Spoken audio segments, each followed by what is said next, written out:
The one thing that has given me so much joy is when you can give back to somebody as opposed to take from the world. Too often we get out of bed and we strive for this thing that we call success. We strive for the perception of what success is. We want the big car, we want the fancy house, we want the money, we want the clothes, we want the jewelry. But can you imagine if we look at success not about the materialistic possessions that we can take from this world, but rather what we can give back to this world that makes it a better place than what we found it? We arrive in this world with nothing. And I don't care how big your superannuation is or how big your bank balance is, when you leave, you ain't taking it with you. The more that we can realize that life is about getting out of bed every single day and knowing in our hearts that we can make a difference in someone else's life, in my opinion, that's when we truly become successful. That's when we truly begin to live life. I love the saying, I cried when I didn't get a new pair of shoes until I saw a boy that had no feet. Sometimes we need to compare our adversities and our challenges and our pain and our suffering to others for us to realize how lucky we are to have what we have. I know that everybody in this room has a story to tell. Everybody's faced pain and suffering. But it's about how we deal with that suffering that allows us to live a remarkable journey. I was diagnosed with an incurable cancer of the central nervous system called neuroblastoma stage 4. Doctor said no chance of survival, take your boy home and allow him to live the next few months with his family because there's nothing that we can do. But like everybody in this room, we all have choices, and the choices that we make each and every day can reshape and remold and redefine our future. My mum asked one question. I don't want to know what the chances are of my son dying is. I just want to know what the chances are of my son surviving is. The doctors gave me a 96% death rate. They said, go home. But my mum looked at my glass being 4% full and not 96% empty. I started chemo on my first birthday. My chemotherapy cycle was 9 days on, 3 days off, 9 days on, 3 days off. Not for weeks, not for months, but for years. I was on that same cycle until my 4th birthday when a doctor came in and said, Kerry, we're sorry, the treatment's no longer doing the job. We need to go into surgery.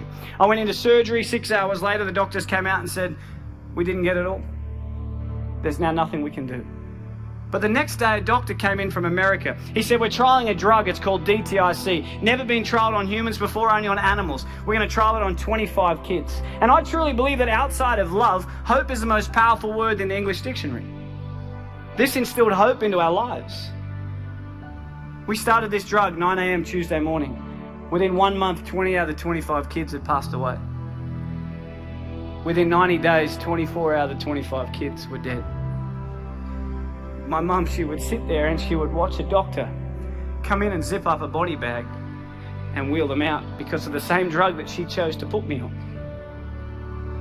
I say to people all around the world that I'm one of the lucky ones. But I never say I'm one of the lucky ones because I'm still alive. I say I'm one of the lucky ones because I wasn't my mum. My mum had it tough. She had to make a choice to inject a drug into a child that has killed everybody that had ever taken it. I was on that drug until my 7th birthday.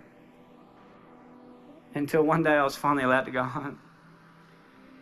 The doctor said to my mum, your son, he will never go to school, he will never play sport, he'll be a housebound baby, and if he reaches his teenage years, it'll be a miracle. But we believed in miracles. And my mum wanted my dreams to come true. When I was lying in hospital, as you can see in the pictures, I had to have the needle in my head. And my mum bought me a Velcro glove and a Velcro ball. And she'd sit at the end of the bed and she'd lob the ball to me. I'd catch it and I'd throw it back. She gets further and further away until eventually I said to her, I have a dream, and that dream is to one day play baseball in America. And people laughed at me. Nobody in your life will tell you what you can do. They'll only ever tell you what you can't do. My dream was to play baseball in America, and I wanted to do everything in my power to make sure that happened. And there was a lot of hiccups along the way. A lot of hiccups. I had my first heart attack when I was 12. I had glandular fever, I had bacterial meningitis. But people kept telling me I wouldn't do it. So it made me work really hard to make sure I could do it. And at the age of 15, I was lucky enough to make the Australian under-16 baseball team and come to America to play baseball and get a chance to achieve my dreams. I played over there, thank you very much. I played over here when I was 15, 16, 17. When I was 17, I was down in Texas playing baseball, and a scout came up to me and said, Mike, you're definitely not the biggest, clearly, and nor are you the strongest, but the passion you bring to this team is something we want to reach in and grab. I was lucky enough at the age of 17 to sign a contract and live in America and play baseball. But as you know, life is like a roller coaster. You can get to a pinnacle point in your life and it can get taken away from you in a heartbeat. At the age of 18, I was playing baseball in Phoenix, Arizona. I slid into a base at second, and I woke up 3 days later. And at the age of 18, I suffered my career-ending heart attack, and I was sent home. I was a depressed boy. I thought life wasn't fair. When I got home, I got a job in banking. But this guy, day 3, tall old guy came in. He said to me, Michael, I'm Tom, I'm the CEO, let's have a chat. I had no idea what CEO stood for, but I just went in there and listened. And as we were walking past, someone said, he's the boss's boss's boss's boss. And I thought, he's rich, I need to impress him. So I went in there and he asked me the dumbest question ever. He said, Michael, where do you see yourself in 5 years' time? I had no idea where I was going to be on a Friday night. And that's really all I cared about and who I was hanging out with. I had no idea where I was going to be in 5 years' time. But my mum, she always taught me, son, shoot for the moon, and if you miss, you'll end up in the stars. So I said to him, Tom, in 5 years' time, I'm going to take your job. He hated me. Don't ever say that to your boss, okay? They do not like you when you say that. But within 12 months, I was the youngest bank manager in Australia. Within 2 years, youngest area manager. 3 years, youngest state manager. Within the 4th year of being with this company, I was the youngest national sales development manager for one of the largest companies in the world.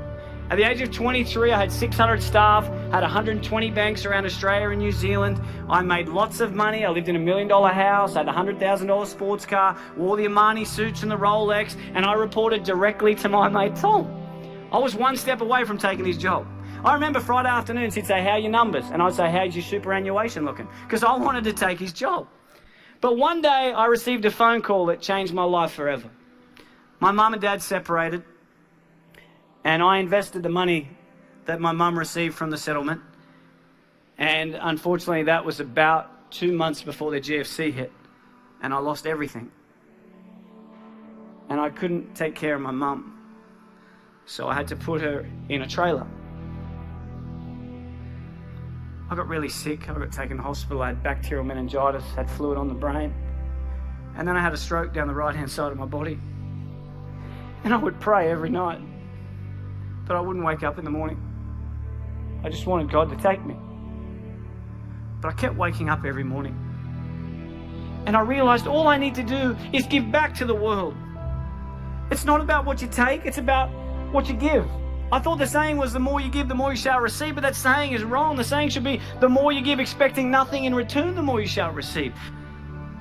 Last year, I was fortunate enough to be in a position to be able to do something for the most inspirational, the most influential, and the most loving person I've ever met, and that was my mum.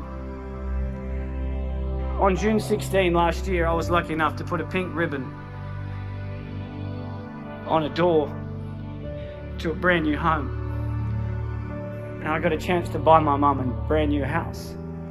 To be able to give back to someone that has sacrificed so much for me is without a doubt the greatest gift. And I know I have a mortgage that comes out every single week, and it makes me have to work until I'm 100 so I can pay it back. But every time that mortgage comes out, it puts a smile on my face knowing that I've been able to help her. And when I was 7, I heard through the curtains the doctor say to my mum, he will never go to sport, he will never play baseball, he will never ever go to school, and if he reaches his teenage years, it'll be a miracle. And my mum, she walked out, and I said to her as if I didn't hear, what did the doctor say? And she said, everything's going to be okay, son. When I was 12, I had a heart attack, and the doctor said to my mum, he will never play sport again. She walked out, and I said, what did he say? And she said, everything's going to be okay, son. And earlier this year, I finally got a chance to return the favour. Unfortunately, earlier this year, the doctors found 4 tumours in my throat. I've never seen my wife cry so much in all my life. The doctor said to me, Michael, we're sorry, but tomorrow's not guaranteed. You need to slow down. But that's one thing we all have in common, because no one's guaranteed. I think that life is not about the amount of days that you live on this earth, but it's about what you fit into those days that allows you to live a remarkable life. And I remember driving home, and she called me, my mum, and she said, "Mike, what'd the doctors say?" And I said to her, "Mum, everything's going to be okay." Every one of us, every single day, is blessed with the air that we breathe, the opportunities that we have. And I challenge you every single day to get out of bed and do something that your future self will be proud of.